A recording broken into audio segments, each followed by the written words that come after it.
nome é Rodrigo, meu nome inteiro é Rodrigo Braga do Couto Rosa. Eu sou natural de Franca, nasci em 5/2/77. Meus pais são daquela região também. Meu pai é de Patrocínio Paulista, é engenheiro agrônomo, minha mãe é professora de português. Então os dois velhinhos estão lá ainda juntos, não sei como. E a minha infância foi uma infância deliciosa em Franca. Uma parte em Patrocínio Paulista, na verdade, a primeira infância, e depois em Franca. Foi uma infância classe média. Eu estudava em escolas privadas. Meus pais tinham condição de pagar e achavam que a educação era fundamental. Então eles investiram bastante nisso. Comigo, com os meus irmãos, eu tenho 2 irmãos, um mais bem novinho, 8 anos mais novo que eu, Rapa do Tacho, e uma irmã que é 1 ano de diferença mais nova que eu sou o mais velho. Foi uma infância muito pouco viada, muito pouco, porque eu tentava, ainda que eu já entendesse um pouco das coisas, eu tentava esconder um pouco as coisas. Então, foi uma infância em que eu fui muito feliz. Uma infância de rua, de praça. Fui muito feliz. Eu não participei da organização da primeira parada diretamente, mas eu tinha uma relação de amizade com algumas pessoas que já estavam no movimento LGBT, na época, movimento homossexual, e que já estavam organizados em grupos que tinham nascido há 2 anos antes, e também os conhecia de outros campos. Então eu fazia umas matérias na Unicamp, estudava cinema lá em Multimeios, e tinha alguns desses amigos que tinham uma relação com o Instituto de Artes. A gente fez algumas matérias juntos, então eu conhecia essas pessoas assim. Sabia que eles estavam organizando parada, mas eu não participei da organização diretamente. Eu me lembro até que na primeira parada, o Paulo Reis me convidou para ir para a parada. E eu me lembro que eu fiquei com um certo receio de ir, porque sabia que era um movimento ainda muito incipiente, eu sentia que existia um perigo coletivo e individual na época. Então, eu me lembro, eu fui muito sacaninha, eu fui para o cinema. Você lembra que tinha aquele cinema Paradiso, que ficava na Barão de Jaguara, ficava numa dessas vielinhas lindas do centro ainda, que ainda tem, não sei se você conhece, na Barão de Jaguara, já perto da Moraes Salles, tinha um cineminha lá no fundo, e era um cinema que passava filmes alternativos, e eu ia sempre, era perto da minha casa, tal, eu ia sempre a pé. E nesse dia da parada, eu fui pro cinema, mas eu sabia que a parada ia sair. Então eu passei perto, fui até o cinema, não comprei a entrada, a hora que a parada estava passando em frente, aí o bichinho me mordeu, assim, e aí eu senti que eu não podia estar longe daquilo. Aí eu fui acompanhando a parada. Ainda timidamente tive um certo receio mesmo, que ainda permaneceu. Então eu fiquei mais na lateral, eu me lembro daquela Kombi. Eu me lembro de uma travesti belíssima, não sei se ela era trava ou trans, não sei, mas ela estava toda de dourado prateado, assim, todo com o corpo coberto, bem na frente, tinha uma faixa. E eu me lembro do Paulo Reis, cumprimentei algumas pessoas, assim, mas eu não consegui curtir super a parada, eu estava na lateral, mas estava lá. Que me levou para a organização desse evento, das paradas e do movimento. Eu acho que essa relação com o Paulo primeiro, porque a gente fazia uma matéria nesse curso de multimeios que era sobre Almodóvar. Então, Pedro Almodóvar tinha um universo, tem ainda, né, um universo que era não era só revelador, era instigante, era interessantíssimo para um jovem gay que estava morando sozinho em Campinas. Eu era apaixonado pelo cinema dele e pelo que ele me fazia pensar, pelas coisas pelos tesões que ele despertava em mim também. E aí a gente fazia uma matéria sobre Almodóvar, a gente estudava Almodóvar, e aí a gente foi fazer um curta-metragem. A ideia era essa, era no final do curso fazer um curta-metragem sobre Almodóvar, inspirado em Almodóvar. Então, a gente escreveu um roteiro que é horrível, mas é um roteiro super gay, super trans, e a gente realizou, e isso aproximou muito aquele grupo de pessoas. Especialmente o Paulo, o Marcelo Oliveira, na época, e eu. E o Paulo já estava envolvido com a militância e estava desenvolvendo alguns projetos relacionados a DST-AIDS. Ele teve o primeiro projeto financiado de DST-AIDS por uma ONG ou por um grupo organizado aqui em Campinas. E aí ele me chamou para, olha, você está a fim de conhecer esse projeto, de olhar um pouco para a militância no sentido de ir até os campos de prevenção a DST-AIDS com as populações que se prostituíam no centro, especialmente com as travestis, está a fim de ir conhecer como é que é esse rolê? E aí um dia eu fui e eu fiquei encantado com o que aquela noite abriu para mim. Chegar no centro de uma cidade gigantesca, que para mim Campinas era grande, é grande, né? E chegar no meio dessa cidade e encontrar uma série de travestis se prostituindo e de uma certa maneira se relacionando comigo, que tinha medo delas desde a infância, podendo conversar com elas, ofertar coisas, trocar uma ideia, aprender tanta coisa sobre o mundo delas. Não foi um mar de rosas sempre, teve momentos de tensão, de conflito, a gente viu muita coisa ruim no campo, na rua, mas abriu um outro entendimento do que era diversidade sexual para mim, que entendia malemar sobre a minha, entendia malemar sobre a minha e tinha uma dimensão muito tacanha do que era ser trava, do que era ser trans, do que era ser lésbica. Esse projeto me trouxe para a militância. E aí, como era uma militância que estava muito efervescente em Campinas, em muito pouco tempo, talvez em menos de um ano, a gente já tinha 3 grupos organizados na cidade, ativos, gente afluindo para os grupos, coisas acontecendo, todo mundo propondo coisas, um comprando a ideia do outro, os conflitos também acontecendo. Então, eu acho que foi essa possibilidade de entender sexualidade de uma maneira muito mais ampla, acessar mundos que eu, branquinho burguês, de Franca, de escolinha particular, não tinha acessado. Conhecer esse mundo mudou completamente a minha forma de estar no mundo.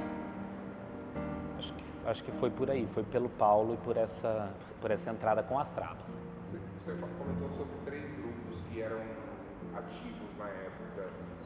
Quais eram esses grupos? O Grupo Identidade, o Moleca, e eles tinham nascido de uma cisão, né, de um grupo anterior, e tava logo lá no começo, eu me lembro, bom, não sei se eu também estou errando nas datas, mas logo depois tem o E-Jovem, e depois vem o Aos Brados, e durante a primeira década desse século, esses grupos, aí, assim, alguns coletivos na Unicamp, outras coisas surgiram e tal, mas esses 4 grupos conviveram na elaboração e na execução das políticas públicas para a diversidade sexual em Campinas de uma maneira muito intensa. Você era integrante do Identidade? Eu era integrante do Identidade. Ainda é até hoje? Eu estou muito pouco ativo na militância, mas ainda continuo nos contatos virtuais e estou tentando me associar com as pessoas da onde eu vou morar agora, porque não quero deixar. Filho, não pode deixar, não dá. No movimento LGBT faz 20 anos. Nas paradas, eu fui até 2008. 2008 eu ganhei uma bolsa, fui estudar fora e foi o último ano em que o Identidade participou diretamente da comissão da parada, enquanto coletivo. Em 2009, eu me lembro muito bem dessa reunião porque eu participei dela por Skype. Foi uma das primeiras vezes que eu participei por Skype de alguma coisa. E aí foi uma reunião duríssima em que o Identidade decidiu deixar a organização da parada e participar das próximas paradas. Acho que a gente depois participou nos próximos 3 ou 4 anos, de uma outra maneira, montando intervenções na parada. Foi de uma outra forma. A importância do movimento social e das paradas. Eu acho que nem sempre ações do movimento social LGBTQIA+, e as paradas coincidem. Mas acho que também tem uma série de aspectos das ações de militância em geral e das paradas que convergem também. Para mim elas foram fundamentais. Na minha vida, pessoalmente, elas foram fundamentais. Eu me lembro quando, no ano em que eu mudei para Campinas, eu conheci algumas pessoas na faculdade e a gente foi para a praia. Era a primeira vez que eu ia para a praia com amigos, um monte de bicha junto.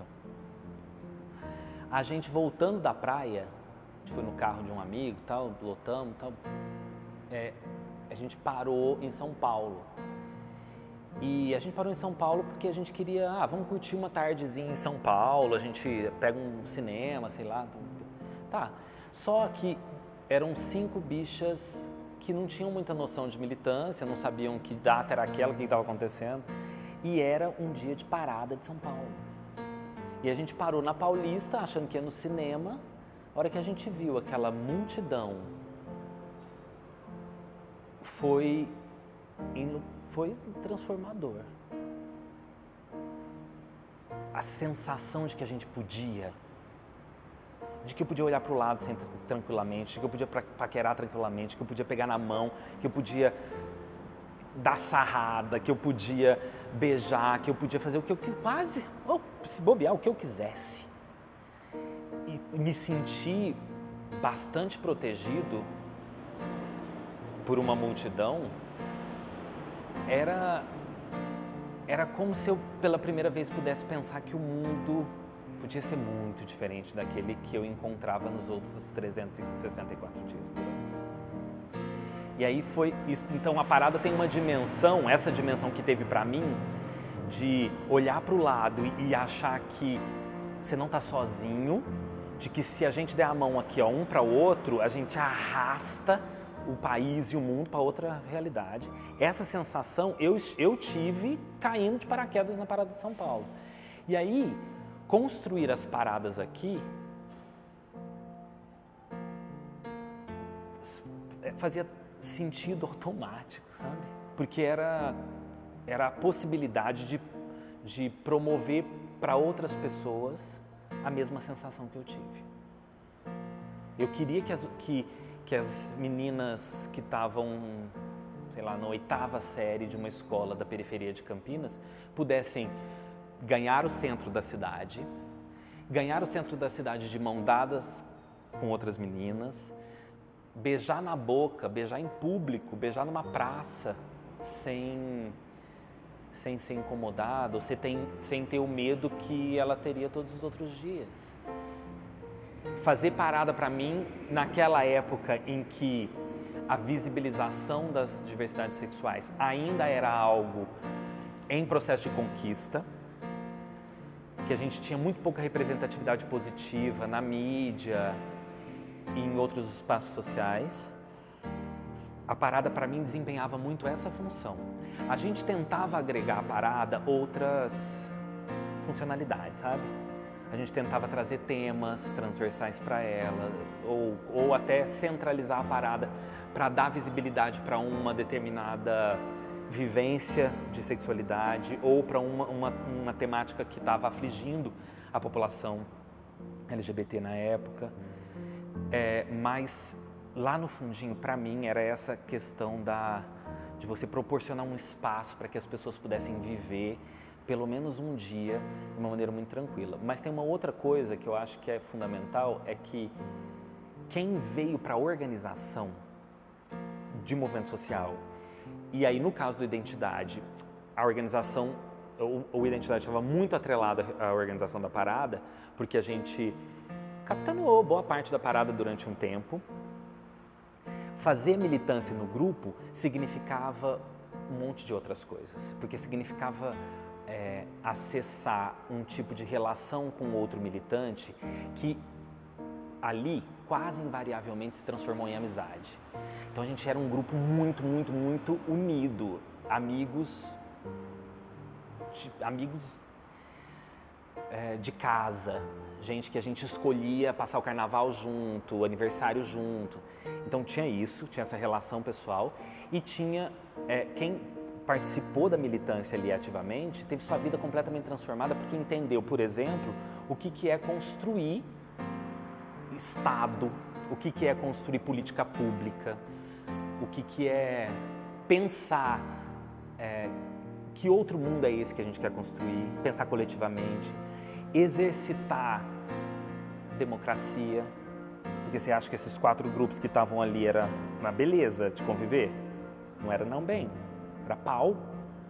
Eu já a Amélia que estava aqui, já quebrei paus homéricos com a Amélia. A gente se ama, mas é aprender a ceder, aprender a argumentar, aprender a vencer nos argumentos e não tripudiar, aprender a perder nos argumentos e recuar e fazer junto. Esse exercício da democracia, eu acho que foi fundamental para quem participa de movimento social, sabe disso. E é uma escola que não tem outra. Dificuldades e momentos impactantes, para mim, nas paradas. Eu acho que tem uma das grandes dificuldades lá no começo, quando a gente reuniu muito pouca gente, acho que na segunda, na terceira parada, especialmente na terceira, eu me lembro muito dela porque era uma parada que a gente já acreditava que a gente ia ter um público maior, sabe? E aí, sei lá, ela estava marcada para, não lembro exatamente, mas 10 horas da manhã. Aí chegou 1h da tarde, eu olhava para o lado, tinha uns gatos pingados. Esse começo foi bem complicado, foi bem difícil, porque você já tinha um exemplo muito próximo, que era o exemplo de São Paulo, outros exemplos nacionais e internacionais, mas o exemplo de São Paulo era muito próximo. A gente ia para São Paulo com vários ônibus, a gente lotava 10 ônibus para ir para São Paulo, mas não punha 10 ônibus aqui, saca?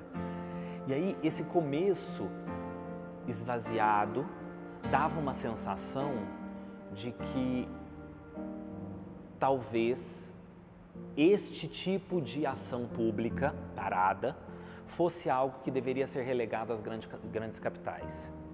Foi bem naquele momento em que várias outras cidades de médio porte começaram a tentar organizar algo semelhante e tinham relatos muito semelhantes aos nossos, de que, olha, tá indo pouca gente, em determinado momento você tinha uma sensação de que você estava mais desprotegido do que protegido, que você queria proporcionar, você não estava conseguindo proporcionar, principalmente para gente que estava na organização, e aí você tinha que responder instituições preconceituosas, que na época, desde a polícia até a prefeitura, você tinha que... Porque conquistá-los foi um processo, né? E que nem sempre acontece. E aí, lá atrás, então, a gente tinha que ficar o tempo inteiro se sentindo acuado, ameaçado. Não tinha, isso era muito difícil. Esse começo esvaziado foi muito difícil. Convencer a população de que era possível ter um evento de grande porte na cidade, sabe? Isso foi muito aos poucos. E também surpreendente, porque quando aconteceu, quando deu uma explodida para a casa das dezenas de milhares, a gente assustou e não tinha estrutura para aquilo também não. Porque a gente tinha montado para os gatos pingados, da onde saiu esse bando de viado, de sapatão, brotando o chão, sacou? Então esse também foi uma dificuldade. Dimensionar o evento em termos estruturais sempre foi muito difícil, porque você não sabe o que vai ser. Tudo pode acontecer naquele dia. Dá um cagaço imenso. A gente também tinha uma outra dificuldade, era de tentar impedir que forças que não tinham organicidade com o movimento social, não estavam ali todos os dias, quando uma travesti apanhava na rua, não iam para a porta do estabelecimento que maltratou a travesti bater panela, mas que na hora que o movimento das paradas ganhou visibilidade, essas pessoas começaram a se interessar por esse movimento e a querer contribuir às vezes com ele, mas sempre tinha alguma coisa em troca, ou então nem contribuir, mas ganhar palco, ganhar microfone, ganhar a visibilidade que o movimento estava tendo. Isso foi muito difícil, porque era uma negociação que envolvia o fórum inteiro de ONGs e movimentos da cidade, e também era e aí você tinha que tentar consensuar quem pode e quem não pode chegar e ganhar essa visibilidade. Quem nunca teve no movimento e aparecia oportunisticamente, na nossa opinião, e essa opinião felizmente foi aqui, e na minha opinião foi aqui, uma opinião feliz, sabe? Impedir essas pessoas de chegarem com essa... E eu não estou falando só de gente, sabe assim, tipo, alguém que em época de eleição aparece, mas que na hora de votar projetos importantes relacionados à diversidade sexual, a outras pautas, como a pauta racial, as pautas de classe e tal, que eram importantes pra gente, na hora do vamos ver, lá na Câmara dos Vereadores, não votava, mas na hora de chegar na parada queria aparecer. E um pouquinho antes disso ia doar alguma grana pra gente fazer cartaz, saca? Esse tipo de relação a gente tentava evitar. A gente não conseguiu fazer isso 100% do tempo, mas era algo que exigia da gente. Era desgastante. Evitar também que o grande capital chegasse com a força que ele tinha, a gente, tudo amador, fazendo tudo na pindaíba, sem grana, porque acho que na quinta parada que a gente foi ter um projeto estruturado, e aí teve algum financiamento da SPDM e tal, do Global Fund, bom, mas financiamentos estatais, porque aí a gente tinha controle sobre eles, mas quando o capital sempre esteve namorando a parada. E eu não estou falando só do grande capital de empresa, indústria, loja, não. Eu estou falando, muitas vezes, do pink money. Eu estou falando de boates que impediam a entrada de transitrava, mas depois queria botar carro na parada. E aí, fazer esse embate, às vezes, ele era quase físico mesmo. Eu falava, vocês não vão entrar. Porque vocês fizeram isso, vocês não se retrataram, vocês não participam do movimento em nenhum momento, pelo contrário, vocês depõem contra, vocês só ganham dinheiro em cima das bichas, e agora vocês querem ganhar mais dinheiro em cima das bichas, vai ganhar em outro lugar. Então isso sempre foi muito difícil. As delícias, ai menina, aí... pra gente que, eu não sei assim se você vivenciou isso, mas assim, pra gente que tava muito na frente, não é o melhor dos dias. O finalzinho, quando você tá quase respirando, mesmo assim ainda tem o desmonte, os rebotes do dia seguinte, você sabe que você vai ter treta, vai ter que responder uma série de coisas. Não é uma semana super feliz, da alegria, não é. Eu te confesso que eu bebi um pouco, sabe? Eu ia no meio da parada em diante, eu tava um pouco mais soltinho, aí eu fazia umas pegaçõezinhas, ainda arrumava um tempinho para isso. Então isso foi muito gostoso. Mas eu nunca deixei de sentir a tensão de estar à frente e saber que o tempo inteiro é teu telefone tocando, porque a polícia ainda é que você não tem paz. Quando a parada começou a crescer, a pressão sobre o trio elétrico, na época acho que tinham 2, não lembro, 3 talvez, mas aquele sobre o qual a gente tinha responsabilidade, aquele que tinha o domínio primeiro do som, que dava o tempo da caminhada. A pressão para subir no trio sempre foi algo também difícil de controlar. E aí a gente percebeu que exigia muito da gente durante as paradas, e aí foi um dos pontos de organização da parada que nós entendemos que precisava ser profissionalizado primeiro. A segurança de entrada do trio foi uma das primeiras coisas profissionalizadas. Profissionalizadas no sentido que a gente contratou 2 seguranças, um homem e uma mulher, eles ficaram lá. Mas antes da gente fazer isso, a gente tinha que posicionar pessoas que tinham capacidade de diálogo, mas que também tinham alguma possibilidade de brecar quando alguma coisa ruim acontecesse, porque às vezes acontece. E tinha uma menina que era militante do Moleca, a Kelly, Kelão, ela assumiu esse posto, foi uma das primeiras, e ela comandou aquela porta durante um bom tempo. Ela era gigante, mas ela comandou aquilo com uma doçura. A gente não teve incidentes com ela ali. É que a gente fazia por escala, mas eu me lembro muito disso. E a Kelly se foi. Não exatamente, talvez para muita gente, pessoas como a Kelly, como a Renata Pompeu, como, nossa, tantas outras pessoas que morreram não por causas diretamente reconhecíveis como homofobia, ou como transfobia, ou como travestifobia, ou como lesbofobia. Então essas pessoas não, sabe, elas não foram por isso, elas não levaram uma paulada, elas não levaram um tiro, elas não foram estupradas, então elas não morreram disso. Mas a gente precisa, enquanto militantes, convidar as pessoas a se lembrarem de que quando alguém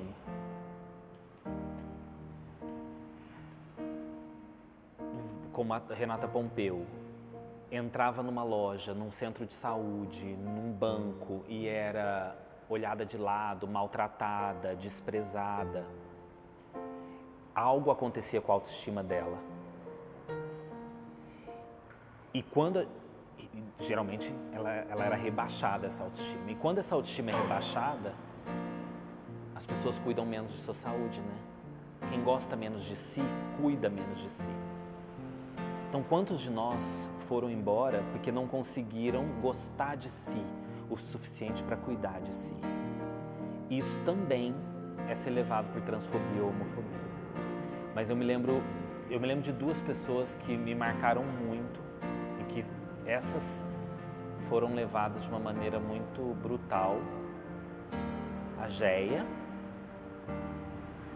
que estava no microfone comandando as primeiras paradas, pelo menos a segunda e a terceira eu me lembro muito dela assumir esse protagonismo, dividir com outras drags especialmente, mas ela estava lá e foi brutalmente assassinada.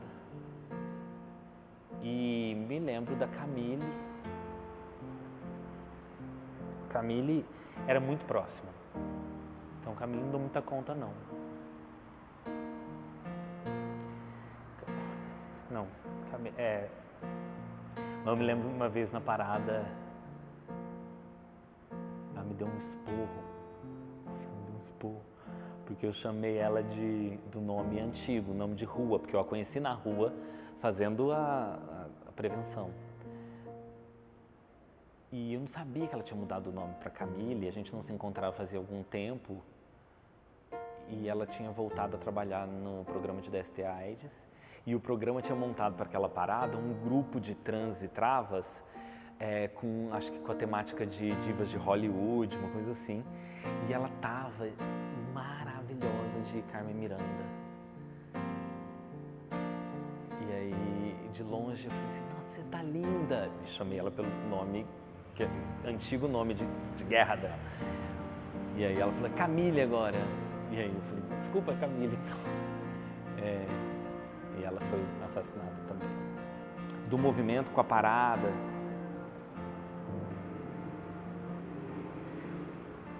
Eu tive na última parada, a gente se encontrou lá na frente da escola. É muito bom poder ver que aquela multidão ainda ocupa as ruas e talvez cada vez mais ocupe as ruas, ainda que seja uma vez por ano. Mas é uma ocupação festiva, uma ocupação desbundada, é uma ocupação reivindicatória, crítica. E eu acho que isso, mesmo que em algum momento, socialmente a gente talvez opte por não vivenciar mais este evento, essa ocupação das ruas, ninguém mais tira. Porque eu não sei se a gente vai ter o formato de ocupação da parada, sabe? Do evento da parada sempre, para sempre. Não sei. Mas se você andar agora na 13 de maio, eu tenho certeza que você vai ver alguma manifestação de afeto entre duas meninas. Você vai ver uma trans andando de cabeça para cima, sabe? Sem olhar para o chão. E essa conquista está relacionada com uma série de ações que o movimento fez nesses 20 e tantos anos. Mas também está muito relacionada com a parada, porque depois que...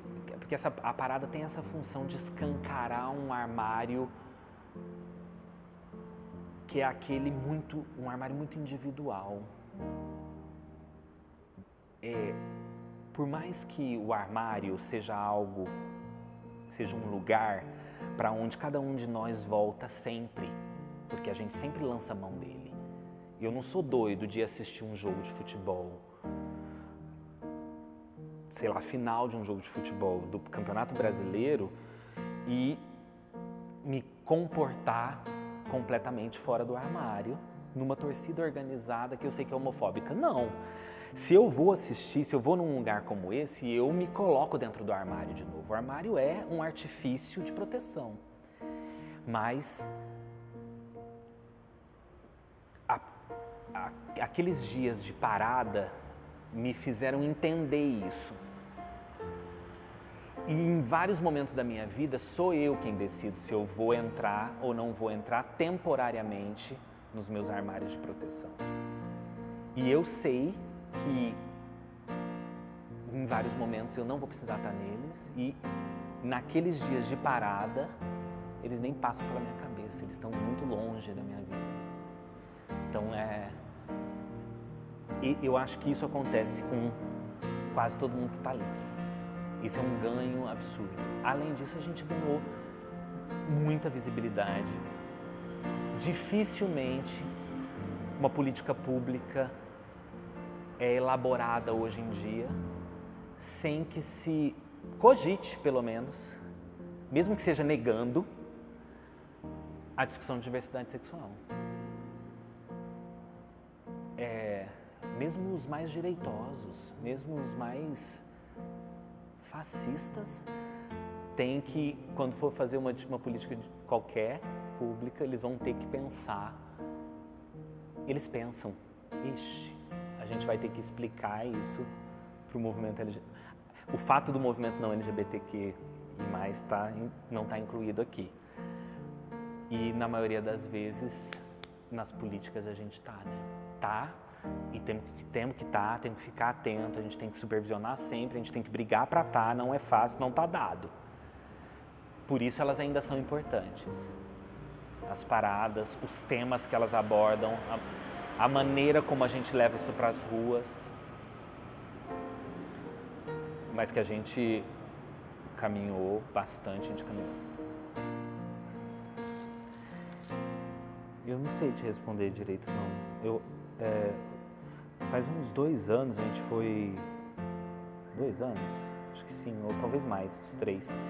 3 anos a gente foi levar o acervo da identidade e parte do acervo do Moleca lá para o AEL, o Arquivo Edgar Lorenroth da Unicamp, porque é um lugar que a gente, na nossa avaliação, podia congregar tudo, então tem espaço para guardar papel, fotografia, livro. E não só tem espaço, mas tem know-how também, sabe como fazer, como gravar, como guardar e como preservar esse material. E além disso, ia possibilitar que outras pessoas acessassem de uma maneira organizada e segura esse material. Então, por isso que a gente doou. E durante esse processo de doação, a gente você lida com todo o papel, né? Você vai passando tudo pelas mãos de todo mundo, e foram dias em que a gente fez um exame de memória muito gostoso de fazer, doído também, porque era colocar um pouco de um ponto final numa militância que era um pouco mais concreta. Hoje ela é muito mais virtual, esses encontros, mas de uma certa maneira também foi muito gostoso revisitar.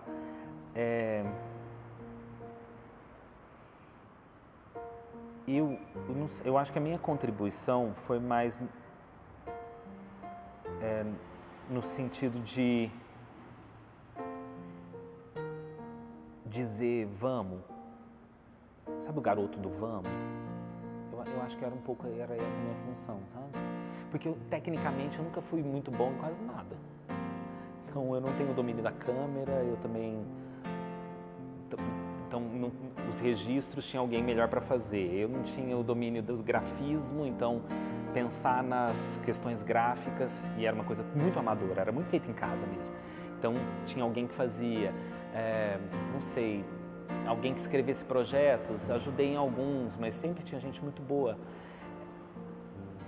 Acho que minha função era um pouco essa de dizer, gente, vamos fazer?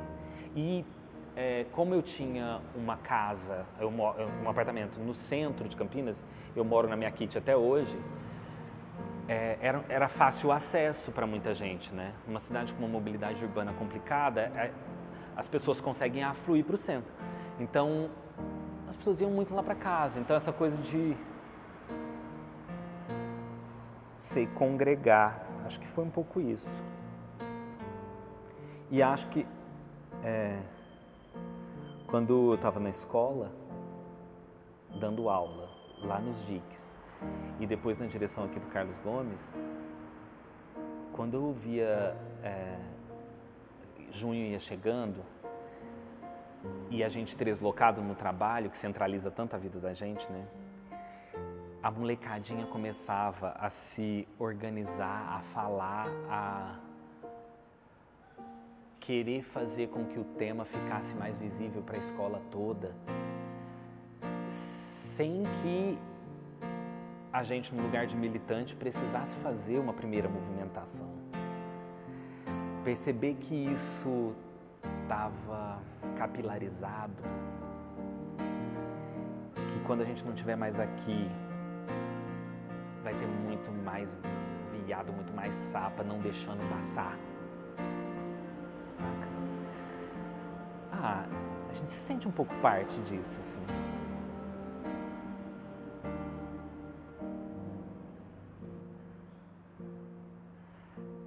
Nossa, eu acho que tem várias razões para minha condição LGBT me trazer orgulho. Uma dimensão mais individual, porque ser LGBT me proporcionou encontros com pessoas absolutamente incríveis que não enxergam o mundo de uma maneira ortodoxa e me ensinaram a ver e a agir no mundo de uma maneira muito diferente daquela que eu tinha sido preparado para fazer, para performar. Preparado por outras instâncias da minha vida, família, escola. Nossa, se não fosse Thiago Duque, se não fosse Janaína Lima, se não fosse o Paulo Mariante, o Paulo Reis, Meli, esse povo me tirava do lugar, esse povo não me deixava na minha zona de conforto quase nunca, mas também sabia me dar acalanto, também eram leais. Na luta, a gente se encontrou e foi para rasgar e curar as feridas, sabe? Isso eu acho que foi importantíssimo, mas também porque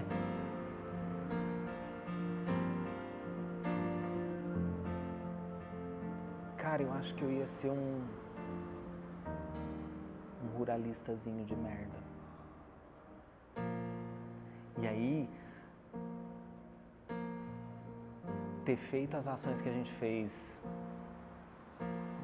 nos assentamentos da região, ter tido a oportunidade de conhecer o movimento negro dessa cidade, ter reagido à homofobia e organizado reações de homofobia que ensinaram a gente e outras pessoas que é preciso se organizar para combater o que nos aflige, que a gente sozinho é muito difícil. Nada disso teria acontecido na minha vida se eu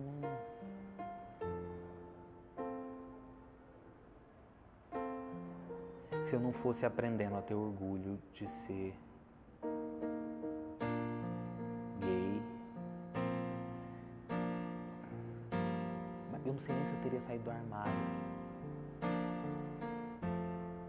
Não sei nem se eu teria saído do armário para minha família.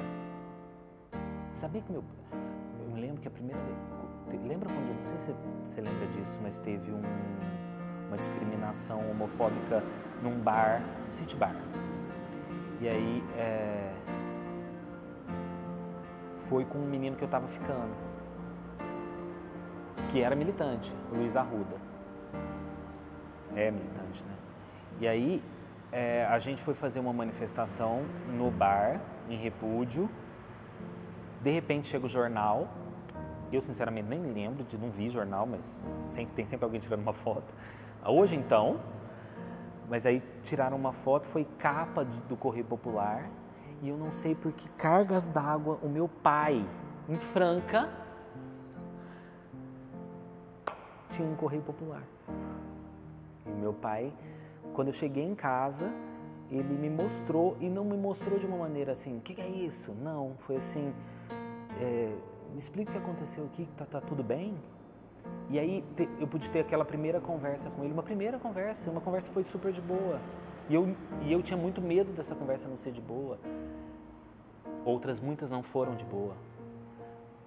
Mas olha como a militância foi me fazendo entender quem eu era no mundo. Sem ela, nossa, não sei o que eu seria não. A gente viveu relações com os órgãos públicos. Bom, com os órgãos públicos, a gente viu relações muito boas e relações muito conflituosas também.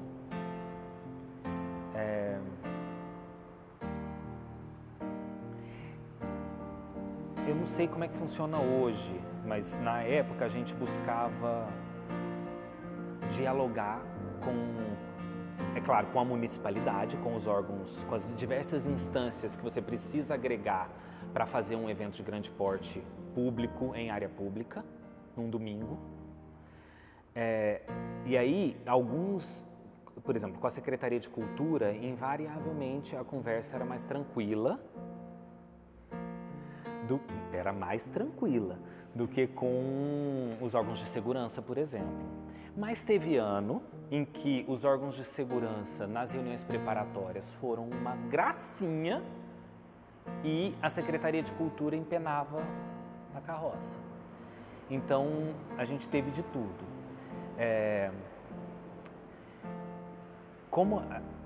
Teve momentos em que a gente tinha um trânsito maior com o governo municipal, porque era um governo municipal que tinha mais a ver com a nossa, ideologicamente se afinava mais, mas isso não significava que a gente não brigasse com eles, porque a gente tinha expectativas maiores do que aquelas que eles podiam conceder, que eles podiam realmente viabilizar.